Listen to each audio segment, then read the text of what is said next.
thank you. Thank you, Mike and Evie. That was like the perfect song ever. Let It Be. I mean, this morning, despite everything else, this morning my printer decided to go offline and I could not get it back on. So I had to email my lesson. So excuse the pauses while I constantly pull it up, because that's the only way I could have it in front of me. So I'm like, okay, I'm kind of frazzled, but let it be, right? I had to tell myself that a lot of times this weekend as well. Just let it go, let it flow, whatever. So I'm going to start out. Our theme today is understanding one another, and I'm going to start out reading you something, a little story.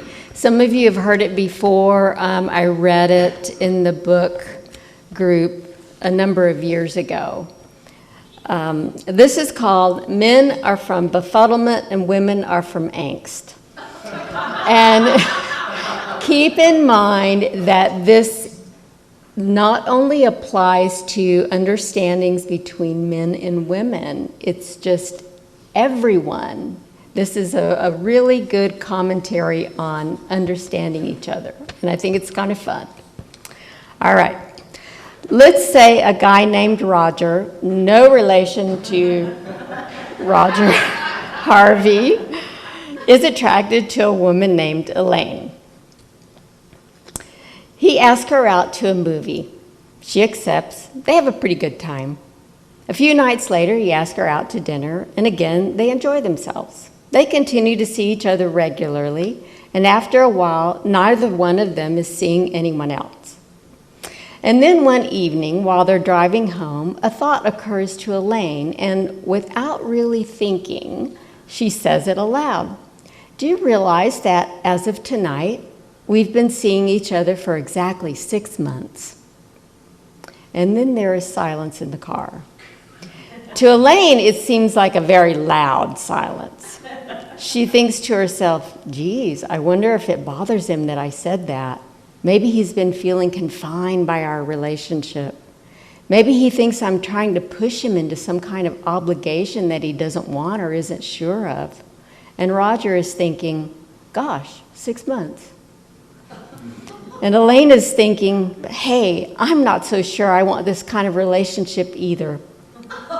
Sometimes I wish I had a little more space so I'd have time to think about whether I really want us to keep going the way we are, moving steadily toward. I mean, where are we going? Are we just going to keep seeing each other at this level of intimacy? Are we headed toward marriage, towards children, towards a lifetime together?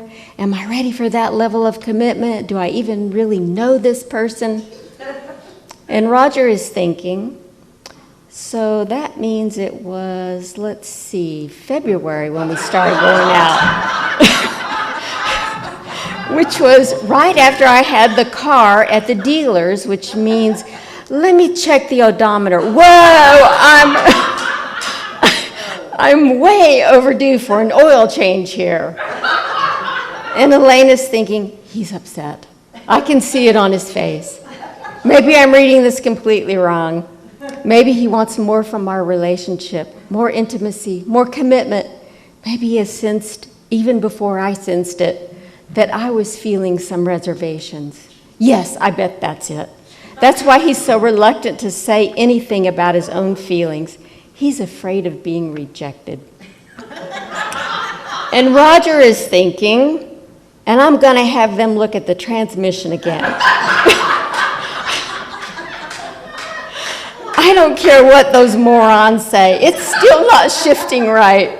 And they better not try to blame it on the cold weather this time. Not cold weather. It's 87 degrees out, and this thing is shifting like a stinking garbage truck. And I paid those incompetent thieves $600. And Elaine is thinking, he's angry. I don't blame him. I'd be angry too. God, I feel so guilty putting him through this. I can't help the way I feel. I'm just not sure.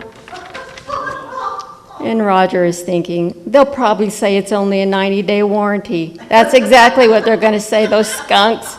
And Elaine is thinking, maybe I'm just too realistic. waiting for a knight to come riding up on a white horse, when I'm sitting right here next to a perfectly good person, a person I enjoy being with, a person I truly do care about, a person who seems to truly care about me, a person who is in pain because of my self-centered schoolgirl romantic fantasy.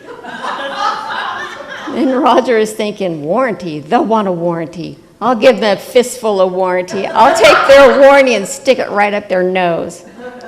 Roger, Elaine says aloud. What? Says Roger, startled.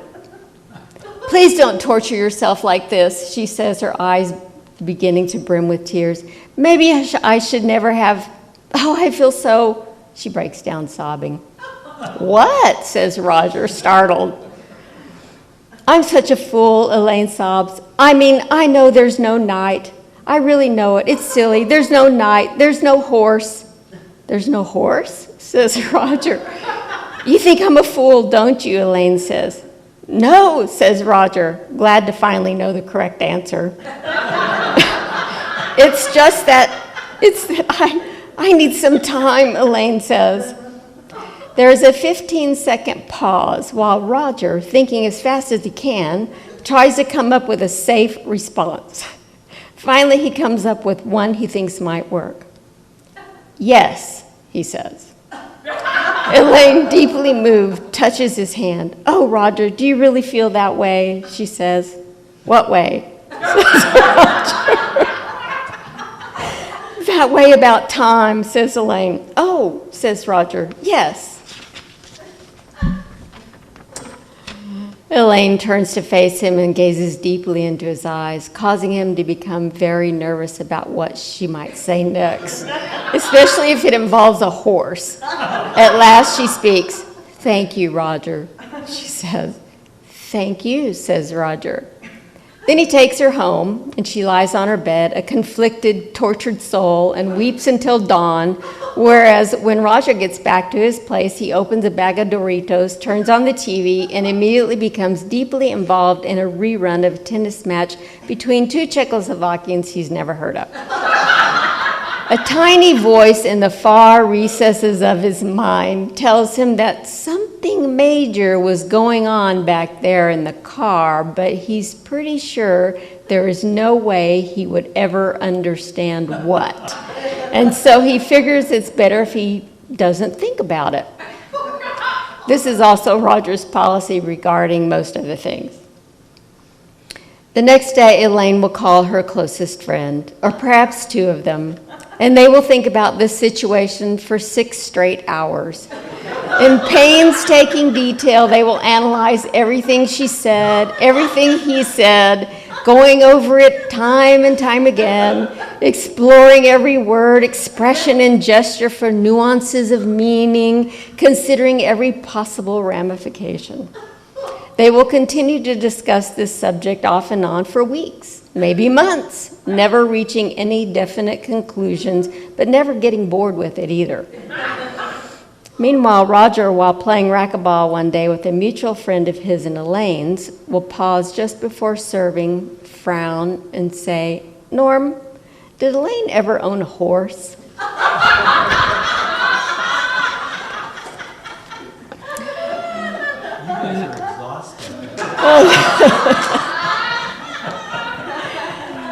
This is how not to understand each other, right? Okay. I thought you would enjoy that. All right. You're welcome. So, what is understanding one another? I found a part of a definition for something else that I took, and I said, this to me is a really great definition for understanding one another. And it's achieving a common state of mind. That doesn't say achieving agreement on everything. It's achieving a common state of mind, which is a very subtle difference. I see you, you see me. I see your physical form. I see your skin color. I see your emotions. I see your wants and your desires. I see your gender. And that's what you see in me. But when we have a common state of mind, there is something that sees deeper. There's something that transcends all of this surface stuff and goes so much deeper. It wipes away all of the physical things that we see on this planet. So we, in effect, don't see them. It's oneness. And I will tell you a little story that emphasizes how I feel that this type of understanding one another tends to happen in our greatest emergencies or traumas. And like, say, a flood or a hurricane or a fire or something like that. But this is a little story that happened to me, just one of many, that emphasized to me how we transcend all of the physical. Sorry. So I was living in Houston and I was going home to Austin and I had to get gas. And I pulled up to a gas station. It's one of these, fairly large gas stations. And I got out of the car, and when I did, I went to close the door, and somehow I got my thumb caught, and I slammed the door right on my thumb, and it, of course, sliced my thumb. And I just went down on the ground, holding my thumb in pain. There were a lot of people around in this large gas station. This hand came down, was holding a Band-Aid. And I looked up, and there was a young man. He had obviously come from a car in the next bay, and it was full of young men. They were migrant workers, obviously did not speak English, but they saw what happened. They were the only ones that took the time to find this Band-Aid, because I have to tell you, the Band-Aid looked like it'd seen better days, but it was still in its package. And, I thanked them, and they were like, okay. And I said, yes, thank you, and I put the Band-Aid on. But I thought it was amazing at that moment. When I looked up and I saw these guys, I didn't see who they were. I didn't see the fact that they obviously didn't speak English. I didn't see their skin color.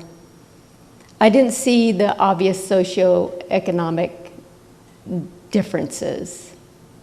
There was just somebody offering a hand. So that's what I mean by the understanding one another goes so much deeper than just being in agreement with somebody over something. So, excuse me, I'm having to unlock my phone. So this conversation was surface stuff, okay? This was an ego-minded conversation. Yes, it was mostly in Elaine's mind, but it was all ego mind, right? She kind of hijacked the situation in her mind. And it was sort of intimidating to Roger, I feel like, while he was sort of almost the opposite. He didn't bother to find out, go deeper and go, no, wait a minute, I don't understand what you're talking about. So this was just sort of like this surface chatter that goes on between people. And you can disagree with someone, but allowing to allow someone else's their opinion is that you see them deeper as another person. It's a state of mind of being and allowing, and not the chatter. So we don't really care about what the person's opinions are, or a political regime, or what's happening. And when we do start caring about that, it's because we've put up a resistant wall. We've put up a barrier to understanding something that is within ourselves. It has nothing to do with what your opinion is or what my opinion is.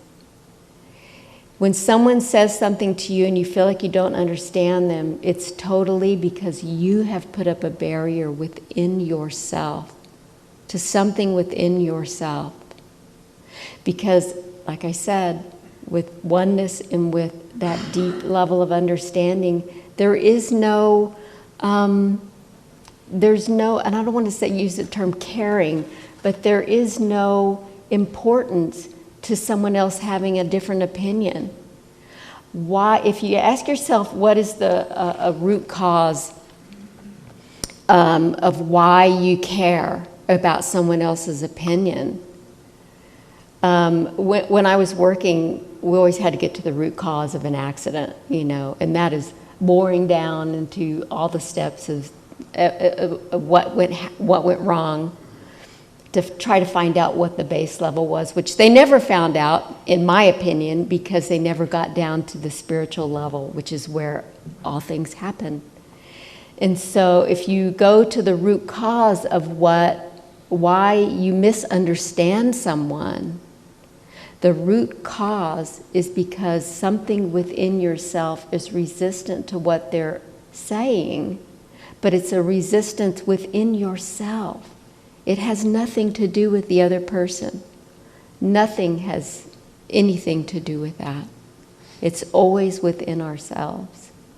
And so you have to ask yourself, well, what is the root cause? Why am I so connected to what I think that I cannot understand the way someone else thinks? Why is it so important for me to be right instead of allowing and happy, as the Course in Miracles says? Do you want to be right or do you want to be happy?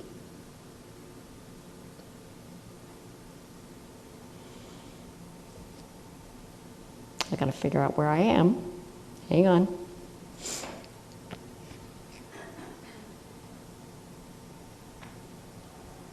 Oops. Okay, sorry.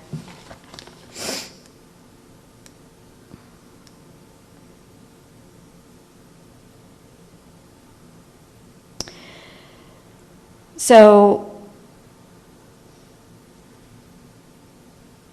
to begin to understand one another on that level, whenever you don't understand someone, the best thing to do, of course, is, as I've said this before, is to stop. To stop and to breathe.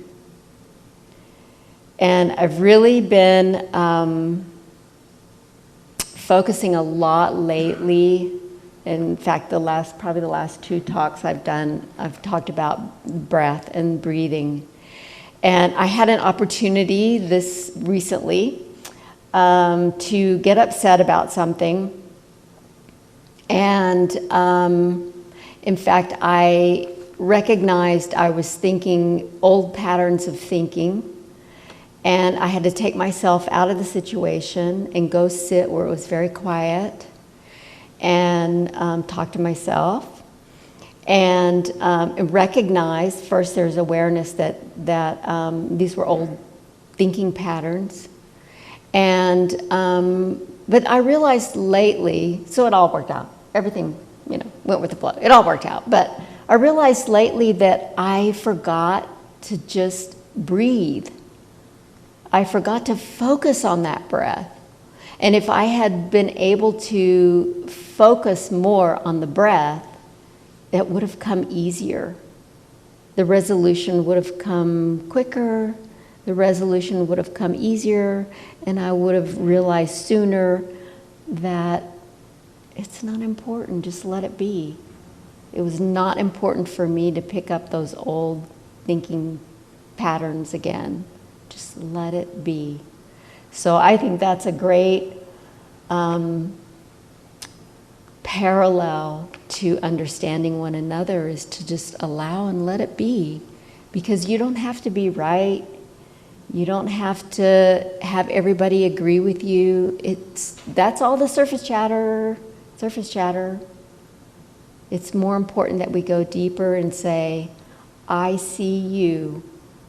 I see you have a difference of opinion. And that's okay because I see you deeper. I see who you really are. So I'm going to start the meditation now. And it's going to be a meditation really of quietness and breath. And I want you to maybe even bring up something that's happened recently and go beyond the chatter in your mind and just sit and say, I see you. So close your eyes.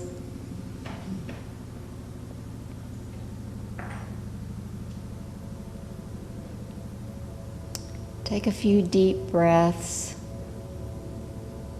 and know that your breath is life. It is the same breath that we share with each other.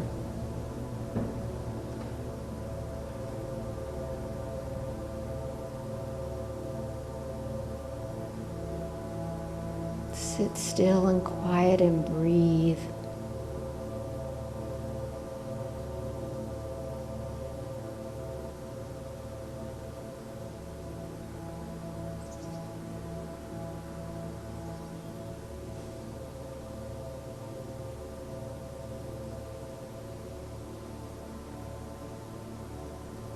Know that I see you. Know that I see your heart.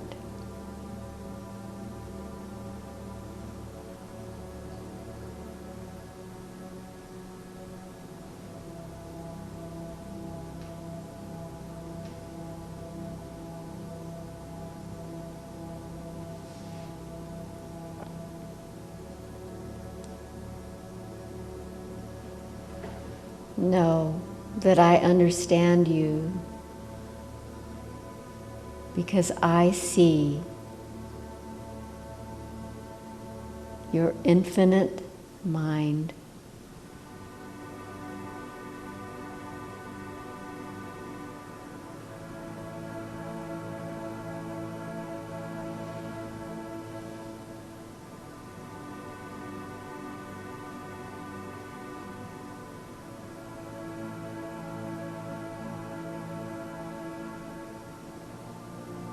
Know that I see your divine love and beauty.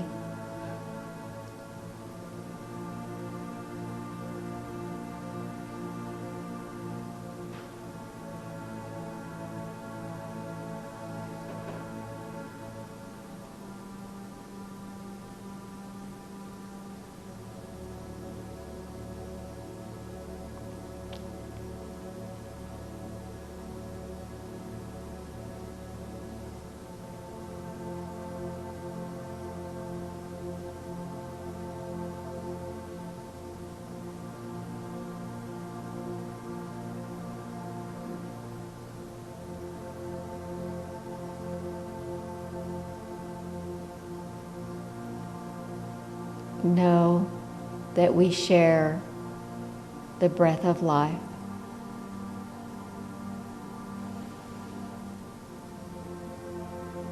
Know that that's all there is.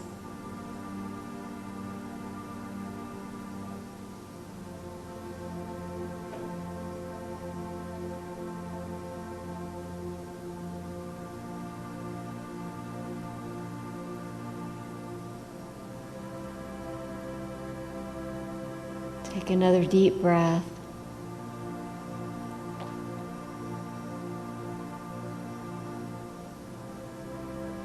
In gratitude, I say thank you.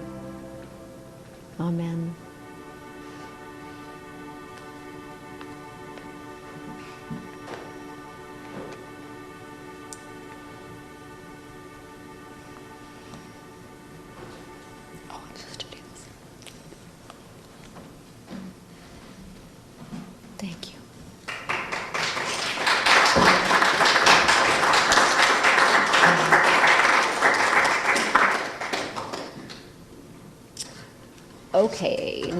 we're supposed to do the prayer of protection, right? All right.